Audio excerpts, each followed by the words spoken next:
ನಮಸ್ಕಾರ. ಗುರು ಬ್ರಹ್ಮ ಗುರು ವಿಷ್ಣು ಗುರುದೇವೋ ಮಹೇಶ್ವರ ಗುರು ಸಾಕ್ಷಾತ್ ಪರಬ್ರಹ್ಮ ತಸ್ಮೈ ಶ್ರೀ ಗುರುಭ್ಯೋ ನಮಃ. ನನ್ನ ಸಮಸ್ತ ಯೂಟ್ಯೂಬ್ ಚಾನೆಲ್ ವೀಕ್ಷಕರು ಮತ್ತು ನನ್ನ ಸುತ್ತಮುತ್ತಲಿನ ಎಲ್ಲ ಇಡೀ ಕರ್ನಾಟಕದ ಯಾರ್ಯಾರು ಆಧ್ಯಾತ್ಮಿಕ ಧ್ಯಾನವನ್ನ ಮತ್ತು ಆಸ್ಟ್ರಾಲಜಿ ಪ್ರೆಡಿಕ್ಷನ್ ಅನ್ನ, ರೇಖಿಯನ್ನ, ಯೋಗಾಸನವನ್ನ ಯಾರ್ಯಾರು ನನ್ನ ಹತ್ರ ಕಲ್ತಿದ್ದಾರೋ, ಯಾರ್ಯಾರು ಸಂಪರ್ಕದಲ್ಲಿರೋ ಎಲ್ಲರಿಗೂ ನನ್ನ ಹೃತ್ಪೂರ್ವಕ ವಂದನೆಗಳು. ನಾಳೆ 7ನೇ ತಾರೀಕು ರವಿವಾರ ರಾತ್ರಿ 9:57 ರಾಹುಗ್ರಸ್ತ ಚಂದ್ರಗ್ರಹಣ ಅಂತ ಆಗತ್ತೆ. ಈ ಖಗೋಳ ವಿಸ್ಮಯದಲ್ಲಿ ಹುಣ್ಣಿಮೆ ದಿನ ಗ್ರಹಣಗಳಾದಾಗ ಯಾವ ಪರಿವರ್ತನೆ ಜಾತಕದಲ್ಲಿ ಬರುತ್ತೆ ಅಂತ ನೋಡೋಣ.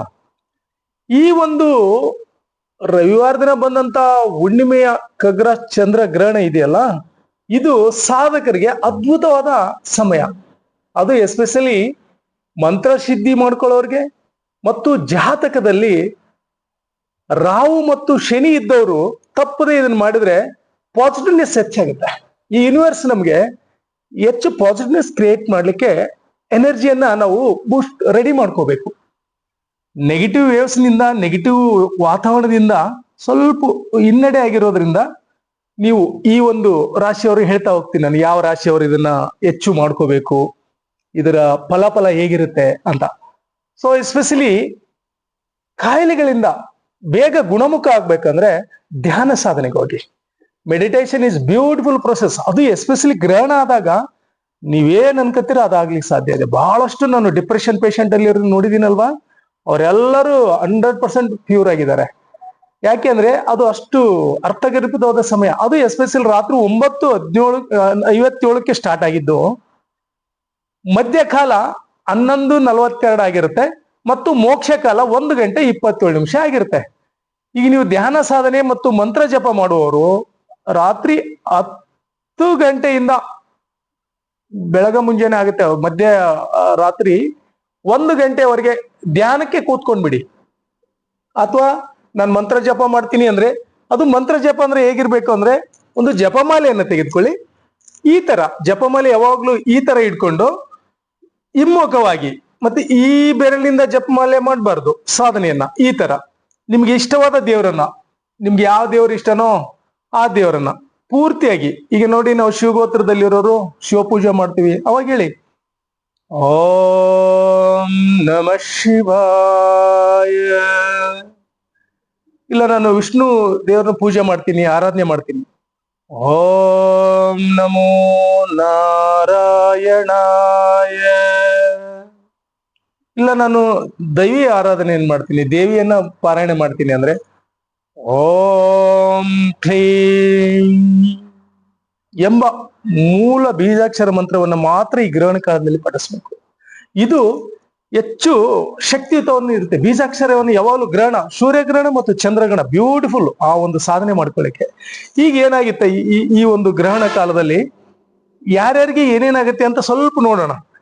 ಈಗ ನೋಡಿ, ಕುಂಭ ರಾಶಿಯಲ್ಲಿ ಈ ಒಂದು ಇದು ನಡೀತಾ ಇರೋದ್ರಿಂದ, ಗ್ರಹಣ ನಡೀತಾ ಇರೋದ್ರಿಂದ ಈಗ ಮೀನ ರಾಶಿ ಮತ್ತು ಕುಂಭ ರಾಶಿ ಅವರಿಗೆ ಚಿಕ್ಕದಾಗಿ ಸ್ವಲ್ಪ ತೊಂದರೆ ಇದೆ. ಹೀಗಾಗಿ ಅದು ಏನು ಅಂತ ಹೇಳ್ತೀನಿ. ಏನು ಅಂದ್ರೆ ಸಂಪೂರ್ಣವಾಗಿ ಮೀನ ರಾಶಿ ಮತ್ತು ಕುಂಭ ರಾಶಿಯವರು ಇಲ್ಲಿ ಚಂದ್ರ ಮತ್ತು ರಾವ ಈ ಕುಂಭ ರಾಶಿಯಲ್ಲಿ ಇರೋದ್ರಿಂದ, ರಾವು 2ನೇ ಮನೆ ಇಲ್ಲಿ ಎಸ್ಪೆಷಲಿ ಮೀನ ರಾಶಿಯಲ್ಲಿ ಶನಿ ಇರೋದ್ರಿಂದ ಗೋಚಾರ ಫಲದಲ್ಲಿ ಸ್ವಲ್ಪ ದೆಸೆ ಏನ್ ನಡೀತೆ ನೋಡ್ಕೊಳ್ಳಿ. ಫಸ್ಟ್ ಇದನ್ನ ನೋಡಿದ ತಕ್ಷಣ ನೀವು ಕಂಟಿನ್ಯೂ ಇದು ತೊಂದರೆ ಇದೆ ಅಂತ ಅನ್ಕೋಬೇಡಿ.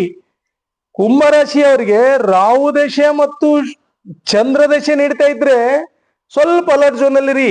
ಇಲ್ದಿದ್ರೆ ಏನ್ ತೊಂದ್ರೆ ಇಲ್ಲ, ಅಷ್ಟು ಎದುರ್ಕೊಳ್ಳೋದೇನು ಬೇಕಿಲ್ಲ. ಎಸ್ಟ್ರಾಲಜಿ ಹೇಗಿದೆ ಅಂದ್ರೆ ಕರೆಕ್ಟ್ ಇದೆ. ಅದನ್ನ ಹೆಚ್ಚು ಏನೇನೋ ಫೋಕಸ್ ಮಾಡಿ ಹೇಳೋರಿದ್ದಾರೆ, ಅದಲ್ಲ. ಇಲ್ಲಿ ಸ್ವಲ್ಪ ಇವರಿಬ್ರು ಮೀನ ರಾಶಿ ಮತ್ತು ಕುಂಭ ರಾಶಿಯವರು, ಅದು ಎಸ್ಪೆಷಲಿ ರಾಹು ದಶೆ ಚಂದ್ರ ದಶೆ ನಡೀತಾ ಇದೆ ಅಂದ್ರೆ ಮಾತ್ರ ಸ್ವಲ್ಪ ಅಲರ್ಟ್ ಝೋನ್ಗಿರಿ, ಮಂತ್ರ ಥೆರಪಿಗೆ ಬಂದ್ಬಿಡಿ. ಇಲ್ಲ ನನ್ಗೇನು ಆ ದೇಶಗಳಿಲ್ಲ, ಅಂತರ್ದೇಶನೂ ನಡೀತಾ ಇಲ್ಲ, ಸೊ ನಂದು ಬೇರೆ ನಡೀತಾ ಇದೆ ಅಂದ್ರೆ ನೋ ಪ್ರಾಬ್ಲಮ್, ಏನು ವರಿ ಆಗ್ಬೇಡಿ. ಮನೆ ದೇವ್ರನ್ನ ಪೂಜೆ ಮಾಡ್ಕೊಂಡ್ಬಿಡಿ, ತುಂಬಾ ಒಳ್ಳೆ ಫಲ ಸಿಗುತ್ತೆ. ನೆಕ್ಸ್ಟ್ ಮಿಥುನ ರಾಶಿಯವರಿಗೆ 5ನೇ ಮನೆಯಲ್ಲಿ ಗುರು ಇದ್ದಾನೆ. ಗುರು ಬ್ಯೂಟಿಫುಲ್ ಪ್ರೋಸೆಸ್, ಅದು ನಿಮ್ಗೆ ಒಳ್ಳೆ ತರದಿದೆ, ಏನ್ ತೊಂದರೆ ಇಲ್ಲ. ನೆಕ್ಸ್ಟ್ ಶುಕ್ರ 6ನೇ ಮನೆಯಲ್ಲಿ ಇದ್ದಾನೆ, ಕರ್ಕಾಟಕ ರಾಶಿಯಲ್ಲಿ. ಸ್ವಲ್ಪ ಸಾಧನೆ ಮಾಡ್ಕೊಳ್ಳೋದು ಬೆಸ್ಟ್, ನಿಮ್ಗೆ ಒಳ್ಳೆ ಪಾಸಿಟಿವ್ನೆಸ್ ಕ್ರಿಯೇಟ್ ಆಗುತ್ತೆ. ನೆಕ್ಸ್ಟ್ ಇಲ್ಲಿ ಸಿಂಹ ರಾಶಿಯವರಿಗೆ ಕೇತು ರವಿ ಬುಧ ಅಲ್ಲಿ ಇರೋದ್ರಿಂದ, ಈ ರಾಹುಗ್ರಸ್ತ ಇರೋದ್ರಿಂದ ಸ್ವಲ್ಪ ಹುಷಾರಾಗಿ ಹೋಗ್ಬಿಡಿ. ಜೋನು ಚೆನ್ನಾಗಿದೆ, ಒಳ್ಳೆ ಟೈಮ್. ಸ್ವಲ್ಪ ಜೋನ್ ಪಾಸಿಟಿವ್ನೆಸ್ ಕ್ರಿಯೇಟ್ ಮಾಡ್ಕೊಳ್ಳಿ. ಅದು ಎಸ್ಪೆಷಲಿ ಮಂತ್ರ ಥೆರಪಿ ಮತ್ತು ಧ್ಯಾನವನ್ನ ಮಾತ್ರ ಆಡ್ ಮಾಡ್ಕೊಳ್ಳಿ. ಓಕೆ. ನೆಕ್ಸ್ಟ್ ಕನ್ಯಾ ರಾಶಿಯವರಿಗೆ ಓಕೆ ಗುಡ್, ಸ್ವಲ್ಪ ಸಣ್ಣ ಪುಟ್ಟ ದಾನ ಪೂಜೆಗಳು ಇರ್ತವೆ. ದೇಶಗಳನ್ನು ನೋಡ್ಕೊಳ್ಳಿ, ನಿಮ್ಗೆ ಯಾವ ದೇಶ ನಡೀತಾ ಇದೆ ಅಂತ ನೋಡ್ಕೊಳ್ಳಿ. ಇದೇ ನೋಡಿದ ತಕ್ಷಣ ಇದೆ ಅಂತ ಅನ್ಕೋಬೇಡಿ. ಅದು ಎಸ್ಪೆಷಲಿ ರಾಹು ಚಂದ್ರ ಇವು ಏನ್ ಆಗ್ತದಲ್ಲ, ದೇಶಗಳು ಪೂರ್ತಿಯಲ್ಲಿ ಡಿಸ್ಟರ್ಬ್ ಇದ್ರೆ, ಮತ್ತೆ ನಿಮ್ಮ ಜಾತಕದಲ್ಲಿ ಏರುಪೇರಾಗಿದ್ರೆ, ನೋಟ ಸರಿ ಇಲ್ಲ ಅಂದ್ರೆ, ನೀಚ ಸ್ಥಾನದಲ್ಲಿ ಕೂತಿದ್ರೆ ಮಾತ್ರ ತೊಂದರೆ ಅನುಭವಿಸ್ತೀರಿ. ಇಲ್ಲ ಅಂದ್ರೆ ಆಗಲ್ಲ, ಎಲ್ಲರಿಗೂ ಇದು ಪರಿಣಾಮ ಬೀಳಲ್ಲ.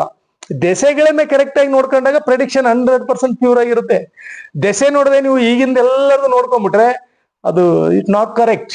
ಅದಕ್ಕೋಸ್ಕರ ನೀವು ಏನಂದ್ರೆ ಪ್ರೆಡಿಕ್ಷನ್ ಅಲ್ಲಿ first date of birth time ಎಲ್ಲ ನೋಡ್ಕೊಂಡು ಸರಿಯಾದ ರೀತಿಯಿಂದ ಮಾಡ್ಕೊಂಡು ಹೋಗಿ, ನಿಮ್ಗೆ ತುಂಬಾ ಚೆನ್ನಾಗಿರುತ್ತೆ. ಏನ್ ತೊಂದ್ರೆ ಇಲ್ಲ. ಪೂಜೆ ಪುನಸ್ಕಾರನ ಹೆಚ್ಚು ಮಾಡ್ಕೊಳ್ಳಿ.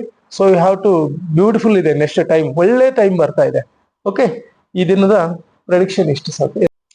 ವೀಕ್ಷಕರಲ್ಲಿ ನನ್ನದೊಂದು ಮನವಿ, ನನ್ನ ಯೂಟ್ಯೂಬ್ ಚಾನೆಲ್ ಅಲ್ಲಿ ಈ ಎಲ್ಲಾ ಪ್ರೆಡಿಕ್ಷನ್ಗಳನ್ನ ಹಾಕಿರ್ತೀನಿ, ಸಂಪೂರ್ಣವಾಗಿರ್ತದೆ.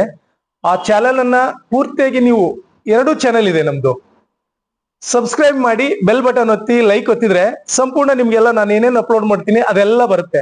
ಸ್ಟೇಟಸ್ ನಲ್ಲಿ ತುಂಬಾ 5,000 ಜನ ಕಾಂಟ್ಯಾಕ್ಟ್ ಇರೋಷ್ಟು ಇದಿರಲ್ವಾ, ಅದು ಯೂಟ್ಯೂಬ್ ಕನ್ವರ್ಟ್ ಆಗ್ಬಿಡಿ. ಅವಾಗೆ ನಿಮ್ಗೆ ನನ್ನ ಕಂಟೆಂಟ್ ಎಲ್ಲ ಸಿಗುತ್ತೆ. ಪ್ರತಿದಿನ ಒಂದೊಂದು ಕಂಟೆಂಟ್ ನಾ ಕೊಡ್ತಾ ಹೋಗ್ತೀನಿ. ನನ್ನ ಮೊದಲನೇ channel Basavaraj Guruji reiki benefits, 2ನೇ ಚಾನೆಲ್ ಶಿಲ್ಪಾ 15. ಈ 2 ಚಾನೆಲ್ಗಳನ್ನ ಸಬ್ಸ್ಕ್ರೈಬ್ ಮಾಡಿ ಮತ್ತು ನಿಮ್ಮ ಸುತ್ತಮುತ್ತವರಿಗೆ ಶೇರ್ ಮಾಡಿ. Okay, thank you. ನಮಸ್ತೆ.